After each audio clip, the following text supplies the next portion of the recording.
দেবিদ্বারে এই মুহূর্ত থেকে চাঁদার কবরস্থ ঘোষণা করা হলো।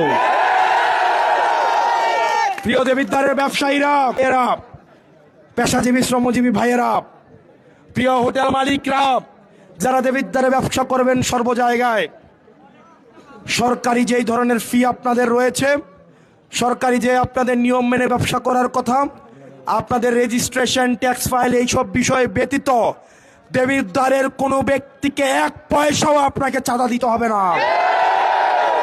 এই নির্বাচনে সুস্পষ্টভাবে ফলাফলে কারচুপি হয়েছে।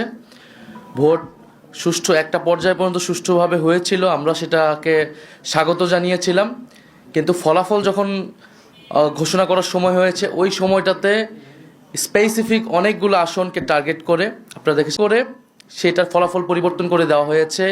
কেন্দ্রগুলোকে দখল করে সেই কেন্দ্রে জোর করে প্রশাসনকে ব্যবহার করে সেই ফলাফল পরিবর্তন করা হয়েছে। আজকের পর থেকে কোনো ব্যবসায়ীর কাছে কেউ চাঁদা তুলতে পারবে না। পাঁচচর স্থানে যারা বাসে উঠার পরে যাদের চাঁদা দিতে হয়, আমি হামজালা বলছি, কালকে থেকে ইনশাআল্লাহ কারো 1 টাকা চাঁদা দিয়ে বাসে। জননেতা মুফতি আমির হামজা ভাই কথা বলছে যে প্রশাসনের ভাইদের সাথে তারা কিন্তু তাকে প্রোটেকশন দেওয়ার জন্য কিন্তু আজকে থেকে নিয়োগ হয়েছেন। জয়ের আগে আমাকে যোগাযোগ করেছে যখন দেখছে যে নির্বাচনে একেবারেই মানে নিশ্চিতভাবেই এখানে স্বতন্ত্র হিসেবে আমি জয়ী হতে যাচ্ছি, তখন যোগাযোগ করেছে, বলেছে তাদের সঙ্গে বসলে ভালো হবে, আরো বড় কিছু পাবো। আমার ফেসবুকের মাধ্যমে একটা খবর পেয়েছিলাম যে এই কেন্দ্রে কোনো একটি দলের প্রার্থীকে মানে পোলিং এজেন্টকে 3 ঘন্টা পর ঢুকতে দেওয়া হয়েছিল। পরবর্তীতে আমি নিজেই প্রিজাইডিং অফিসারের সাথে কথা বলেছি, পার্টিকুলার পোলিং এজেন্টের সাথে কথা বলেছি, এবং এখানে 3টা পোলিং এজেন্ট আছে ওই পার্টিকুলার দলের, ওই মার্কার, তাদের 3 জনের সাথে আমি কথা বলেছি। তারা বলেছে যে না, তাদের এখানে ঢুকতে কোনো প্রবলেম হয় নাই।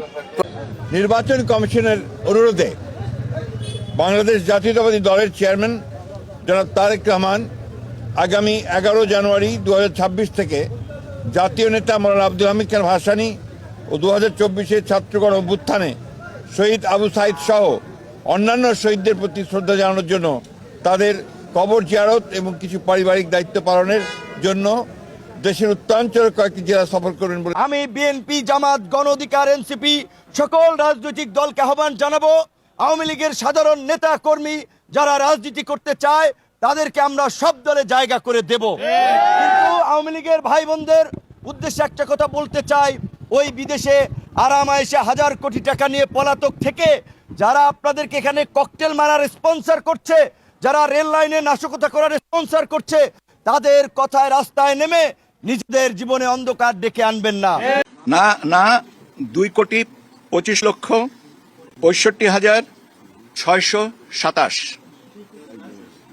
225,65627 2,25,65,627 জন না বলেছেন, আর হ্যাঁ বলেছেন 4,80,74,429। ইতিহাসের শ্রেষ্ঠ নির্বাচন বলে বিশ্বের মধ্যে কিন্তু স্থান পেয়েছে আমাদের বিগত জাতীয় নির্বাচন। কিন্তু আমাদের দেশের মধ্যে আদৌ কি বিশ্বমানের নির্বাচন হিসেবে স্থান পেয়েছে? নানা ধরনের দুর্নীতি, ভোট কারচুপি এবং নানা ধরনের প্রশাসনের সাথে বাক বিতঙ্গ নিয়েই কিন্তু আমাদের দেশের নির্বাচন। আসলে বিগত জাতীয় নির্বাচন ঘিরে কিন্তু শুরু হয়েছে যত জল্পনা কল্পনা। আমরা দেখতে পাচ্ছি যে পুলিশের সাথে বাক বিতঙ্গ এবং জাল ভোটের সংখ্যাও কিন্তু পাওয়া গেছে, আর বেশ কয়েকটি জায়গায় কিন্তু 2 বছরের ভ্রাম্যমাণ জেল দিয়েছে প্রশাসন। ভোট কারচুপি সহ বিভিন্ন বিষয় নিয়ে বিস্তারিত আলোচনা করা হয়েছে কিন্তু এই ভিডিওতে। তাই অনুরোধ থাকবে ভিডিওটি না টেনে অবশ্যই ধারাবাহিকভাবে দেখতে থাকুন। কে কোন কেন্দ্র থেকে আপনাদের নির্বাচনগুলো কতটুকু পরিষ্কার এবং যুক্তিসঙ্গত এবং নিরপেক্ষ নির্বাচন হলো বিস্তারিত জানাবেন কিন্তু আমাদের কমেন্ট বক্সে। আর ইতিমধ্যেই যারা আমাদের চ্যানেলটি সাবস্ক্রাইব করেছেন তাদেরকে অসংখ্য ধন্যবাদ। যারা এখন আমাদের চ্যানেলটি সাবস্ক্রাইব করেনি, চ্যানেলটি সাবস্ক্রাইব করে ভিডিওতে একটি লাইক দিয়ে চলুন দেখে আসি আজকের ভিডিওর বিস্তারিত। 75-এর পরে যেমন আওয়ামী লীগ 21 বছর পরে ক্ষমতার মুখ দেখেছিল, এই 24-এর গণ অভ্যুত্থানের পরে 21 নয় 41 বছরেও রাজনীতিতে আর দাঁড়াতে পারবে না। কাজেই আওয়ামী লীগের মরা গাঙ্গে নৌকা বাবার চেষ্টা করে লাভ নাই। আমরা সকলকে সতর্ক করে দিচ্ছি, যেমনি ভাবে ডিএমপি কমিশনার, সিএমপি কমিশনার ওয়ারলেসে হোক, ডাইরেক্ট হোক, ইনডাইরেক্ট হোক নির্দেশ দিয়েছে, ওই ফ্যাসিবাদী শক্তি নাশকতা করলে, ককটেল মারলে সাথে সাথে গুলি করার, আমরাও পুলিশ প্রশাসনকে অনুরোধ জানাবো এই গণ অভ্যুত্থানের জুলাই স্মৃতি স্তম্ভে সারা দেশে এই দুষ্কৃতিকারীরা আগুন দিচ্ছে, তারা যদি এই ধরনের অগ্নি সন্ত্রাস করে অবশ্যই আপনারা তাদেরকে গুলি করবেন। এটা আমরা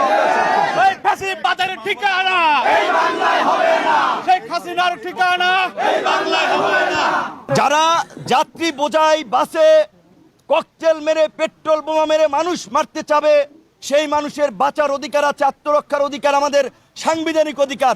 নিরীহ কোনো মানুষকে কেউ যদি মিছিল মিটিং করে তাদেরকে গুলি করার জন্য প্রশাসন বলে নাই, বলছে যাদের হাতে ককটেল আছে, যারা বোমা মারতে চায়, নাশকতা করতে চায়, তাদেরকে গুলি করার। এবং অবশ্যই পুলিশের গুলি করার ধরন আছে, পায়ে গুলি করবে, হাতে গুলি করবে, কারণ এই অপশক্তির হাত থেকে দেশকে রক্ষা করার জন্য এখন যদি প্রশাসন এবং রাজনৈতিক দল সম্মিলিতভাবে কঠোর না হয় তাহলে আগামীতে নির্বাচন হবে না।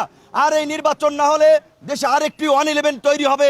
আরেকটি 111 হলে এই গণ অভ্যুত্থানের শক্তি সহ পুরো দেশবাসীর উপরে একটা নতুন বিপর্যয় নেমে আসবে। তাই আমরা ভবিষ্যতে কোনো 111 হতে দেব না, ওই অপশক্তিকেও মাথাচাড়া দিতে দিব না।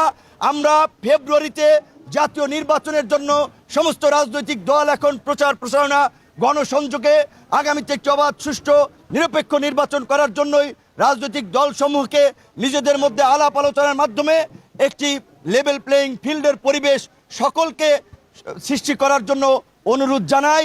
এবং অপশক্তির সাথে কোনো আপোষ নয়, এই পরিষ্কার বাক্য আগামী নির্বাচনের আগে আমরা সকল রাজনৈতিক দলের কাছ থেকে।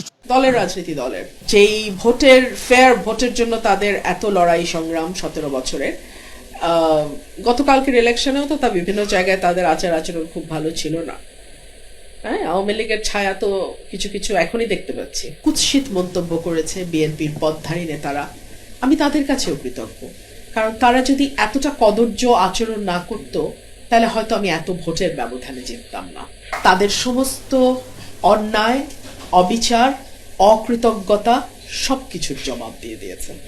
আপনাদের সকলের প্রতি আমার একটা আহ্বান আছে, আসুন এই রমজানে আপনাদের যার যার বাড়ির কাছে মসজিদে সামর্থ্য অনুযায়ী ইফতার নিয়ে পাড়া প্রতিবেশী সকলকে সাথে নিয়ে একসাথে ইফতার করি। কারণ আপনাকে যদি দলগতভাবে বিএনপি দলে আমন্ত্রণ জানায় সেক্ষেত্রে আপনার পদক্ষেপ কি হবে? আগে আমন্ত্রণ জানাক, তারপরে দেখা যাবে। আমি শুভেচ্ছা জানাই যারাই ভালো ফলাফল করেছে, দল হোক, ব্যক্তি হোক, যারাই ভালো ফলাফল করেছে, ডেফিনেটলি তাদের প্রতি আমার শুভেচ্ছা থাকবে এবং আশা করব প্রত্যেকেই তার অবস্থান থেকে তার শপথ অনুযায়ী তার যে দায়িত্ব এবং কর্তব্য সেটা তারা পালন করবে। ঘরের মেয়ে, আমি তো ঘরের মেয়ে হলাম ব্রাহ্মণবাড়িয়ার, আমি তো ঘরেই আছি, ঘরের মেয়ে তো বাইরে যায়নি। আমি যদি গিয়ে সিলেটে নির্বাচন করতাম তাহলে বলতেন ঘরের মেয়ে বাইরে গেছে। আমি ব্রাহ্মণবাড়িয়ার মেয়ে, আমি তো ব্রাহ্মণবাড়িয়াতেই আছি। আমার দল তো আমাকে বহিষ্কারই করে দিয়েছে। আমার দল বলে তো আর কিছু না, এটা তারেক রহমান সাহেবের দল, উনি তো আমাকে বহিষ্কার করে দিয়েছেন, তার আমার দল না। অভিমান শব্দটি অত্যন্ত দামি, এটা ভীষণ আপন মানুষ ছাড়া অভিমান হয় না। বিরক্তি থাকতে পারে, অসন্তুষ্ট থাকতে পারে, অভিমান কেন থাকবে? অভিমান খুব দামি শব্দ, এটা যেখানে সেখানে ব্যবহার করা যায় না। আর দলের ব্যাপারে আমার যেটা, হ্যাঁ, দলের আন্দোলন ছিল, সংগ্রাম ছিল ভোটের অধিকারের জন্য, আমাদের একটা ফ্রি ফেয়ার ইলেকশনের জন্য। সার্টেনলি সেই আন্দোলনে আমি শরিক ছিলাম, কিন্তু একই সঙ্গে দলের 18 মাসের কার্যক্রমে আমরা দেখেছি কি করে মানুষের কাছ থেকে পয়সা আদায় করা যায়, কি করে জুলুম করা যায়, কি করে জমি দখল করা যায়, ব্যবসা দখল করা যায়, বালুর ব্যবসা করা যায়, কি করে দুর্নীতি করে পয়সা কামানো যায়, কি করে রেন্ট সেকিং করা যায়, তদবিরবাজি করা যায়, কি করে চাঁদাবাজি করা যায়। এখন আপনি কি বলতে চান আমি ওগুলোর সঙ্গী হব? তা তো নয় নিশ্চয়ই। সিম্পল, আমার রাজনীতি আমার, দলের রাজনীতি দলের।